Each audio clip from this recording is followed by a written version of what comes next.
तो આપણે સ્વાધ્યાય 1.2 નો પ્રશ્ન નંબર 6 ત્યાંથી અભ્યાસ શરૂ કરીએ।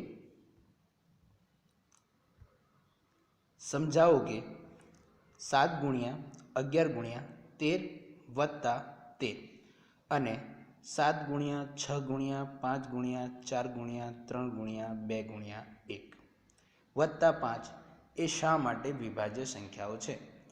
આ બંને અલગ અલગ સંખ્યાઓ આપી છે, તે બંને સંખ્યાઓ વિભાજ્ય છે એવું આપણે શાના આધારે કહી શકીએ? તો જોઈએ, અહીંયા જોઈ શકીએ છીએ આપણે 7 ગુણ્યા 11 ગુણ્યા 13 ગુણ્યા 7 ગુણ્યા 11 ગુણ્યા 13 વત્તા 13 બરાબર છે। તો અહીંયા આપણે ધ્યાનથી જોઈ શકીએ છીએ અને આપણે ભાગુ સભા આ ગુણધર્મ ભાગુ સભા સગુ આપણે એ ગુણધર્મ જાણીએ છીએ બરાબર છે। તે ગુણધર્મ પ્રમાણે પણ જોઈએ તો પહેલાં શું થાય? ગુણાકાર થાય, પછી સરવાળો થાય બરાબર છે। તો એ ગુણધર્મનો અહીંયા ઉપયોગ કરી શકીએ। બીજું અહીંયા જોઈ શકીએ છીએ આપણે કે આ બંનેમાં આપણાને સામાન્ય અવયવ દેખાય છે। કયો? 13 બરાબર છે, સામાન્ય અવયવ દેખાય છે। તો આપણે શું કરશું? એના સામાન્ય લઈ લઈશું બરાબર છે। તો આપણે 13 ને સામાન્ય લઈ લઈએ તો કૌંસની અંદર શું વધશે? 7 ગુણ્યા 11 વત્તા 1। હવે ભાગુ સબા ગુણધર્મનો ઉપયોગ કરીએ તો પહેલાં શું થાય? આ કૌંસ માટે ઉપયોગ કરવાનો બરાબર, આ કૌંસની બહાર છે એટલે એના પછી આપણે કરી શકીએ। તો પહેલાં ગુણાકાર કરીએ તો 7 ગુણ્યા 11 એટલે 77 વત્તા 1 એટલે કે 77 વત્તા 1 એટલે આખી આ રીતે લખી શકાય 13 કૌંસની અંદર 77 વત્તા 1 બરાબર। હવે 77 વત્તા 1 એટલે કેટલા થાય? 78। તો 13 ગુણ્યા 78। હવે અહીંયા જોઈ શકીએ છીએ આપણે આ 78ના પણ અવયવ પાડી શકીએ આપણે આ રીતે અવયવ કરી શકીએ છીએ, આ રીતે કરી શકીએ અથવા તો અવયવ વૃક્ષના આધારે પણ કરી શકીએ છીએ બરાબર છે આ રીતે। તો બંનેમાંથી જે આપણને સહેલી પડતી હોય એ રીતનો ઉપયોગ કરવાનો। તો અહીંયા આપણે 78ના અવયવ પાડીએ તો પહેલાં 2 થી ભાગ ચલાવવાનો, 2 એકા 2, 2 દુ 4 અને 2 તરી 6, 6 ને 7માંથી 6 જાય તો 1 વધે, 1 ને 8 18 એટલે 2 નવા 18। હવે આગળ 39 2 વડે ભગાય? ના ભગાય। તો આપણે શેના વડે ટ્રાય કરશું? 3 વડે। તો 3 વડે 3 એકા 3 અને 3 તરી 9। 13 કેવી સંખ્યા છે? અવિભાજ્ય એટલે આગળ થશે નહીં બરાબર છે આટલે સુધી। એટલે અવયવ કયા મળ્યા? 2 ગુણ્યા 3 ગુણ્યા 13 બરાબર છે। એટલે 78 બરાબર શું લખાય? 2 ગુણ્યા 3 ગુણ્યા 13 એટલે 13 એટલે આખું શું લખાશે? 13 ગુણ્યા 2 ગુણ્યા 3 ગુણ્યા 13 બરાબર છે। હવે અહીંયા જુઓ 2 એટલે આના 13 ગુણ્યા 13 2 વખત આવ્યા એટલે એને શું લખાય? 13નો વર્ગ એટલે 2 ગુણ્યા 3 ગુણ્યા 13નો વર્ગ બરાબર છે। અહીંયા આપણે જોઈ શકીએ છીએ કે 13નો વર્ગ આવે છે અને આ દરેક સંખ્યાઓને આપણે એમના અવિભાજ્ય અવયવોના ગુણાકારના અનન્ય રીતે દર્શાવીએ છીએ અંકગણિતના મૂળભૂત પ્રમેય આધારે। તો આ સંખ્યાઓ કેવી થશે? વિભાજ્ય સંખ્યા થશે। કેમ? ત્યાં આપણે અંકગણિતનો મૂળભૂત પ્રમેય જોયો, ત્યાં એમાં લખ્યું હતું આપણે કે કોઈ પણ વિભાજ્ય સંખ્યાને તેના અવિભાજ્ય અવયવીકરણના અનન્ય રીતે દર્શાવી શકાય એના ક્રમને અવગણીને બરાબર છે। તો એ વિભાજ્ય સંખ્યાની વાત હતી। તો અહીંયા વિભાજ્ય સંખ્યા આપણને દેખાય છે એટલે આ સંખ્યા કેવી થઈ ગઈ? વિભાજ્ય સંખ્યા થાય છે। તો જો 7 ગુણ્યા 11 ગુણ્યા 13 વત્તા 13 ને ભિન્ન અવિભાજ્ય સંખ્યાઓના ગુણાકાર તરીકે દર્શાવી શકાય છે। ફરી 7 ગુણ્યા 11 ગુણ્યા 13 વત્તા 13 ને ભિન્ન અવિભાજ્ય સંખ્યાઓના ગુણાકાર તરીકે દર્શાવી શકાય છે। આથી 7 ગુણ્યા 11 ગુણ્યા 13 વત્તા 13 એ વિભાજ્ય સંખ્યા થાય બરાબર છે। એ કેવી સંખ્યા થશે? વિભાજ્ય સંખ્યા થશે। હવે આગળ બીજી સંખ્યા આ રીતે જ આપણે ચેક કરશું બરાબર છે। તો જો એમાં આપણને સંખ્યા કઈ આપી છે? 7 ગુણ્યા 6 ગુણ્યા 5 ગુણ્યા 4 ગુણ્યા 3 ગુણ્યા 2 ગુણ્યા 1 વત્તા 5. તો અહીંયા પણ જુઓ કે શું આમાં બંનેમાંથી કોઈ સામાન્ય અવયવ નીકળે છે? તો હા, દેખાય છે આપણને. કયો? 5. બરાબર છે, બંનેનો સામાન્ય છે. તો એને સામાન્ય કાઢીએ અને પછી બાકીનાનો સરવાળો અને ગુણાકાર કરીએ તો આપણને આ રીતે કોઈ અવિભાજ્યનો ગુણાકાર, સંખ્યાઓનો ગુણાકાર દર્શાવી શકીશું. તો જોઈએ, તો આ સંખ્યા છે 7 ગુણ્યા 6 ગુણ્યા 5 ગુણ્યા 4 ગુણ્યા 3 ગુણ્યા 2 ગુણ્યા 1 વત્તા 5. તો અહીંયા જો 5 અને 5 બંનેમાં સામાન્ય છે. વસ્તુ યાદ રાખવાની કે ભાઈ ગુણાકાર હોય ત્યારે સામાન્ય ના લેવાય, પણ આ રીતે ગુણાકાર ને સરવાળો હોય તો સરવાળા અને આ બંને પદ અલગ અલગ કહેવાય, એમની વચ્ચેથી આપણે સામાન્ય લઈ શકીએ છીએ. બરાબર, તો આ વસ્તુ ધ્યાન રાખવાની. તો આપણે અહીંયા સામાન્ય કોને લઈશું? 5. તો 5ને સામાન્ય લીધો તો કૌંસની અંદર શું આવશે? તો બાકી શું રહે? 7 ગુણ્યા 6 7 ગુણ્યા 6 ગુણ્યા 4 ગુણ્યા 3 ગુણ્યા 2 ગુણ્યા 1 વત્તા 1. બરાબર છે. હવે દરેકનો ગુણાકાર કરવો પડે. તો આપણને ગુણાકાર કરવો પડે તો 7 6 42 અને આ રીતે આગળથી કરીએ તો 1 ગુણ્યા 2 2 2 તરી 6 6 ચોક 24 તો 42 ગુણ્યા 24. આ બંનેનો ગુણાકાર આપણે કરીએ તો એકમ દશકની શૂન્ય 2 દુ 4 4 દુ 8 4 દુ 8 ચકે ચકે 16. બંનેનો સરવાળો 8 6 4 10 વળી પડી 1 8 ને 1 9 ને 1 10 એટલે 1008. બરાબર છે. આમનો ગુણાકાર કેટલો મળ્યો આપણને? 1008 વત્તા 1. બરાબર છે. તો હવે ભાગુ સહભાગ ગુણધર્મનો ઉપયોગ કરીએ તો પહેલાં કૌંસ છૂટો થાય. તો કૌંસની અંદર જુઓ તો 108 વત્તા 1 તો કેટલા થયા? 1009. 1008 વત્તા 1 તો 1009. તો 5 ગુણ્યા 1009. હવે આગળ જુઓ, અહીંયા પણ આપણે અવિભાજ્ય અવયવોના ગુણાકાર સ્વરૂપે આ સંખ્યાને દર્શાવી શકીએ છીએ. જો અવિભાજ્ય અવયવોના ગુણાકાર સ્વરૂપે આ સંખ્યાને દર્શાવી શકતા હોવાથી આ સંખ્યા પણ કેવી થશે? અવિભાજ્ય. તો જો 7 ગુણ્યા 6 ગુણ્યા 5 ગુણ્યા 4 ગુણ્યા 3 ગુણ્યા 2 ગુણ્યા 1 વત્તા 5ને ભિન્ન અવિભાજ્ય સંખ્યાઓના ગુણાકાર તરીકે દર્શાવી શકાય છે. આથી 7 ગુણ્યા 6 ગુણ્યા 5 ગુણ્યા 4 ગુણ્યા 3 ગુણ્યા 2 ગુણ્યા 1 વત્તા 5 એ કેવી સંખ્યા થશે? વિભાજ્ય સંખ્યા થશે. કેવી સંખ્યા થશે? વિભાજ્ય. કેમ કે તેને આપણે અવિભાજ્ય સંખ્યાઓના ગુણાકાર તરીકે દર્શાવી શકીએ છીએ.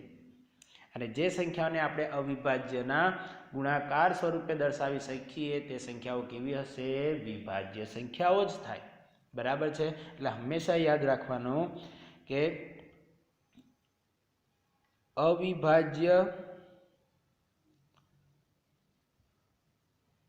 સંખ્યાઓના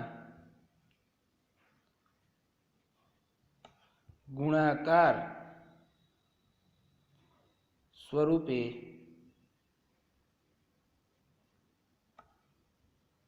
દર્શાવાતી સંખ્યાઓ વિભાજ્ય સંખ્યા થાય. વિભાજ્ય સંખ્યા થાય. બરાબર છે. તો આ યાદ રાખવાનું કે જે સંખ્યાને આપણે અવિભાજ્ય અવયવોના ગુણાકાર સ્વરૂપે દર્શાવી શકીએ તે સંખ્યાઓ વિભાજ્ય સંખ્યા થાય. નેક્સ્ટ આપણે જોઈએ પ્રશ્ન નંબર 7. બહુ જ સિમ્પલ પ્રશ્ન છે, સમજજો, બહુ જ મજા આવશે. જો એક રમતના મેદાનમાં વર્તુળાકાર માર્ગ છે. તો જો સમજીએ, આ એક રમતનું મેદાન લઈ લઈએ અને આ રમતનું મેદાન છે. આ કોઈક રમતનું મેદાન છે. એમાં શું કહે છે કે વર્તુળાકાર માર્ગ છે. તો આ જે રસ્તો છે એક વર્તુળાકાર સ્વરૂપે છે. હવે શું કહે છે? સોનિયાએ તેનું એક પરિભ્રમણ પૂર્ણ કરતાં 18 મિનિટ લાગે છે. એટલે માની લો અહીંયા કોઈ સોનિયા નામની છોકરી છે, એ અહીંથી સ્ટાર્ટ કરીને આખો રાઉન્ડ ફરે છે. અહીંથી સ્ટાર્ટ કરીને આખો રાઉન્ડ અહીંયા આવે છે ત્યારે કેટલો ટાઈમ લે છે? 18 મિનિટ. જ્યારે રવિને તેનું એક પરિભ્રમણ પૂર્ણ કરતાં 12 મિનિટ લાગે છે. એટલે રવિ અહીંથી સ્ટાર્ટ કરીને આખો પરિભ્રમણ પૂર્ણ અહીંયા સુધી પહોંચે ત્યારે તેને કેટલા લાગે છે? 12 મિનિટ. હવે શું કહે છે પ્રશ્નને સમજો. ધારો કે બંને એક જ સમયે એક જ બિંદુએથી એક જ દિશામાં પરિભ્રમણ કરવાનું પ્રારંભ કરે. મતલબ આ બિંદુથી એક જ દિશામાં બંને એક જ તરફ પરિભ્રમણ કરવાનું સ્ટાર્ટ કરે તો કેટલી મિનિટ બાદ બંને ફરી પ્રારંભિક બિંદુએ ભેગા થશે? બંને પ્રારંભિક બિંદુએ ભેગા થશે. મતલબ જો સમજો, આ જે મેદાન છે એની અંદર જે વર્તુળાકાર મેદાન છે એમાં એક 18 મિનિટ લે છે સોનિયા અને રવિ 12 મિનિટ લે છે. તો બંને માની લો અહીંથી સ્ટાર્ટ કરે તો પહેલી વખત શું થશે? રવિ 12 મિનિટમાં પૂરું કરી દેશે. ત્યારે રવિ 12 મિનિટ અહીંયા હશે, બરાબર છે, કેમ કે રવિ 12 મિનિટમાં પૂર્ણ કરી નાખે છે. ત્યારે 12 મિનિટમાં સોનિયા ક્યાં હશે? તો આટલામાં કંઈક હશે, બરાબર છે. ફરી રવિ 12 મિનિટ લેશે ત્યાં સુધી અહીંયા પહોંચી જશે. ત્યારે સોનિયા કઈ હશે?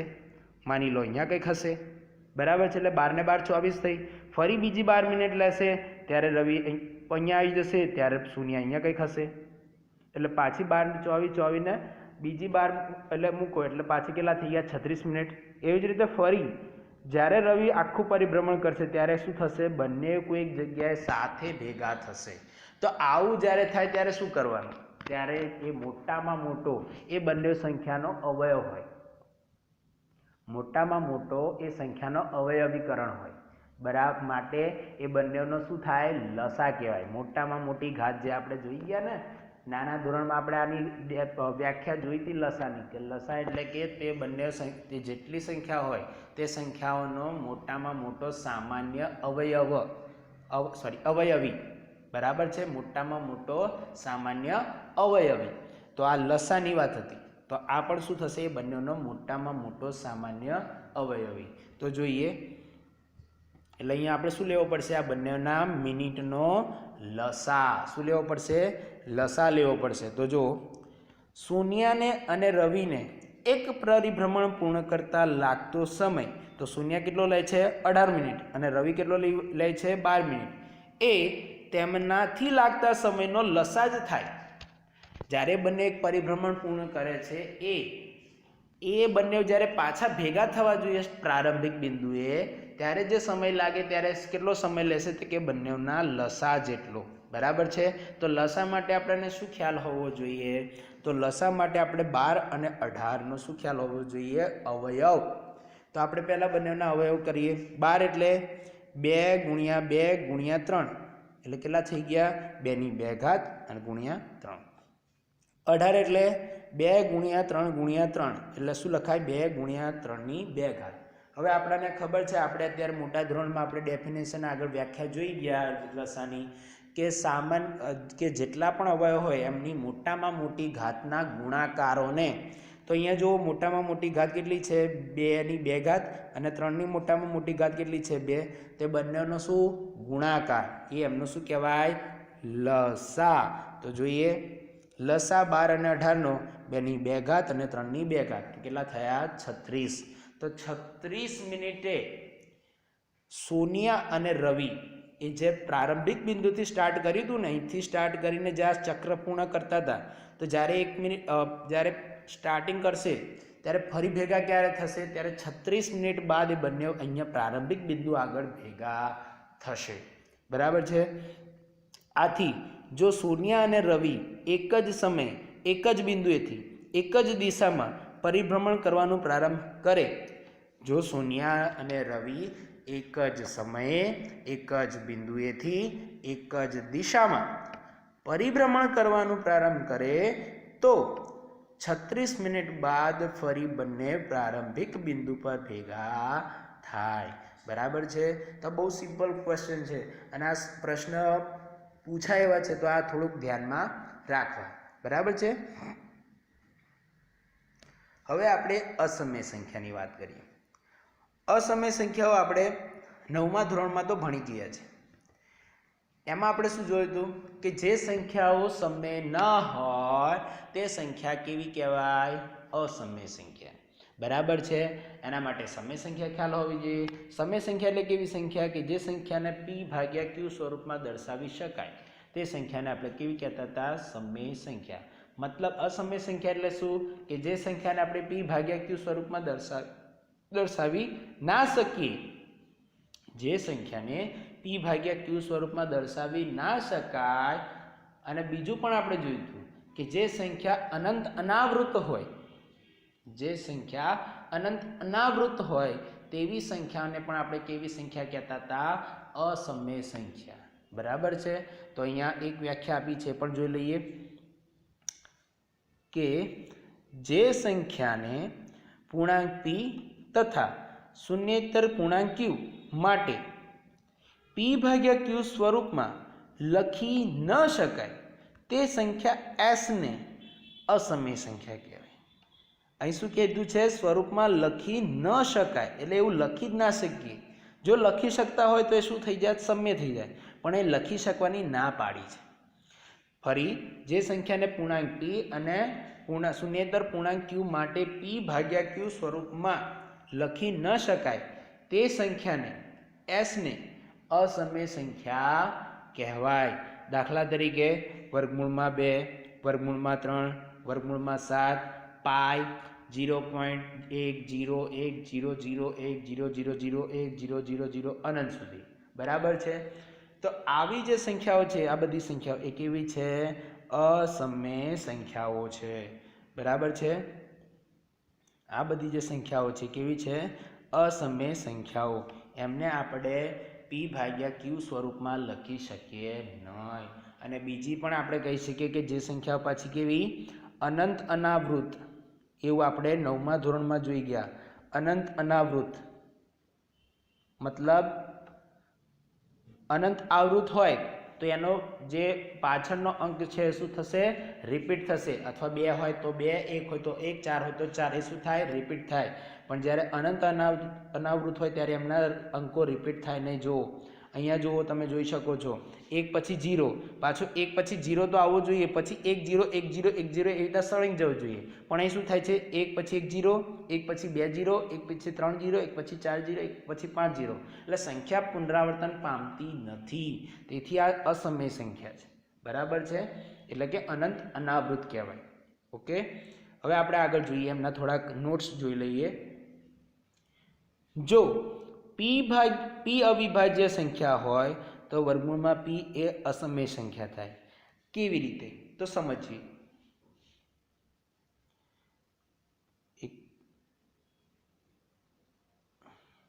કેવી રીતે? તો જો આપણી જોડે અવિભાજ્ય સંખ્યાઓ કઈ છે? 2, 3, 5,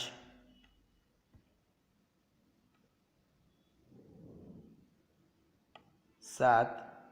બરાબર. પછી આગળ ઘણી બધી, પણ આપણે અત્યારે આટલે લઈએ. તો જો આ માની લો 2 અવિભાજ્ય સંખ્યા છે. હવે એને વર્ગમૂળમાં દર્શાવીએ તો આ કેવી સંખ્યા થઈ ગઈ? અસમય સંખ્યા. એ જ રીતે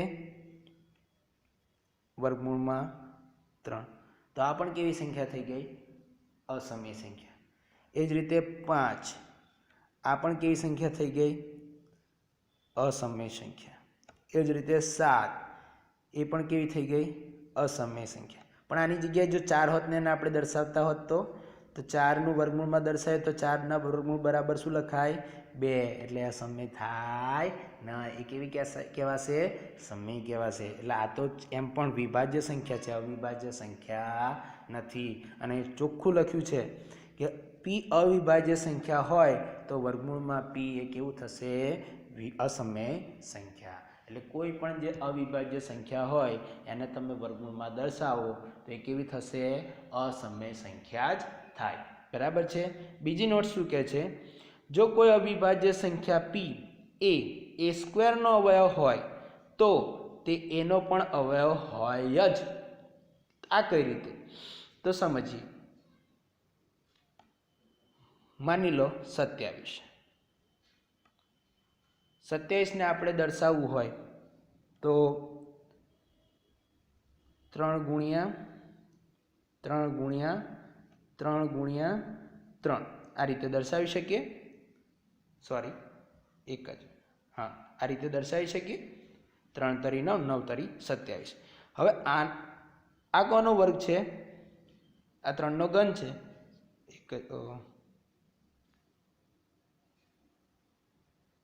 સોરી, આપણે ફરી એકવાર ઉદાહરણ લઈ લઈએ.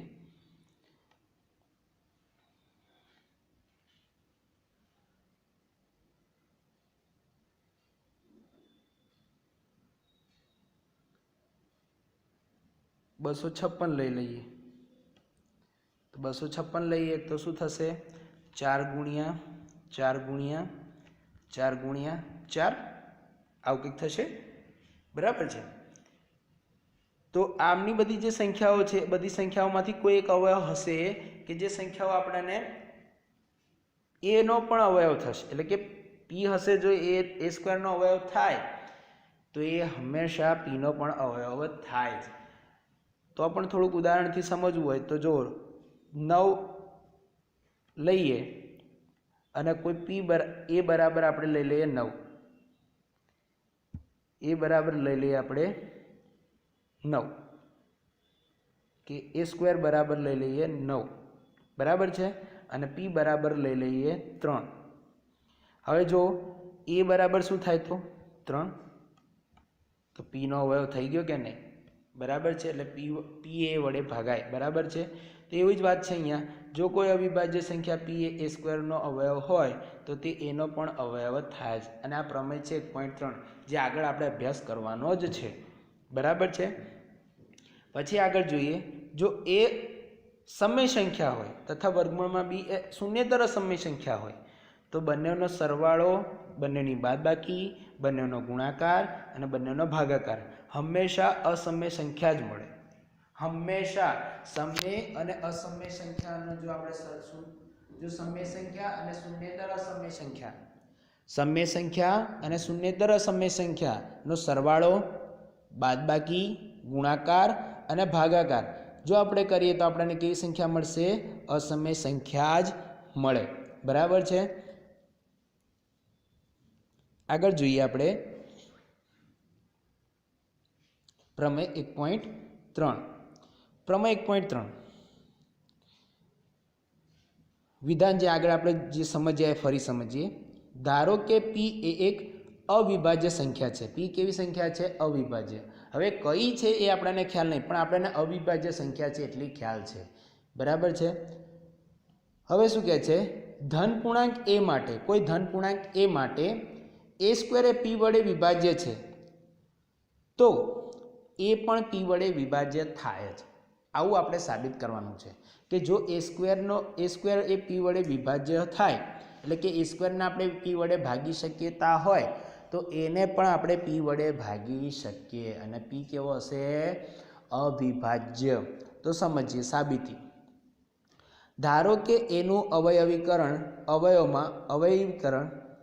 ધારો કે એનું અવિભાજ્ય અવયવમાં અવયવીકરણ એ બરાબર P1, P2, P3 up to Pn, જ્યાં P1, P2, P3 up to Pn એ કેવા છે? અવિભાજ્ય સંખ્યાઓ. કેમ આપણે આવી રીતે દર્શાવ્યું? કેમ કે પીના આપણે ભાગ પાડ્યા છે. પી, P1, P2, P3 એ કોઈ અવિભાજ્ય એવી સંખ્યા છે કે જે પીની સામે કોઈક સામ્યતા ધરાવતી હશે, કાં તો એક કરતાં વધારે અવયવ હોય. બરાબર છે. હવે જરૂરી નથી કે P1, P2, P3 બધા જુદા જુદા હોય, ભિન્ન સંખ્યાઓ જ હોય, બધા એકાય હોય, બધા મતલબ સરખા પણ હોય, કહેવાનો મતલબ. બરાબર છે. તો જુઓ, તો પછી આપણે એ સ્ક્વેર બરાબર શું લખી શકીએ? P1 into P2 into P3 Pn up to P1 P2 into Pn. બરાબર છે. એટલે હવે P1 into P1 P1 square, P2 into P2 P2 square, Pn up to Pn Pn square. બરાબર છે. હવે એ સ્ક્વેર એ શું છે?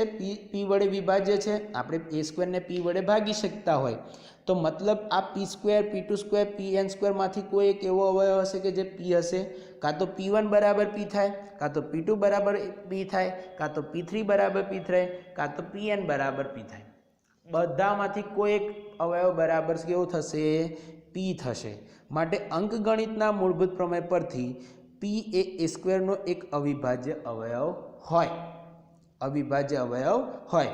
અને અંકગણિતના મૂળભૂત પ્રમેયના અનન્યતાની શરત પરથી એવું આપણે કહી શકીએ કે એ સ્ક્વેરના અવિભાજ્ય અવયવમાં માત્ર P1, P2, Pn છે. આથી પી એ P1 P2 P3 up to Pn પૈકીનો જ અંક હશે.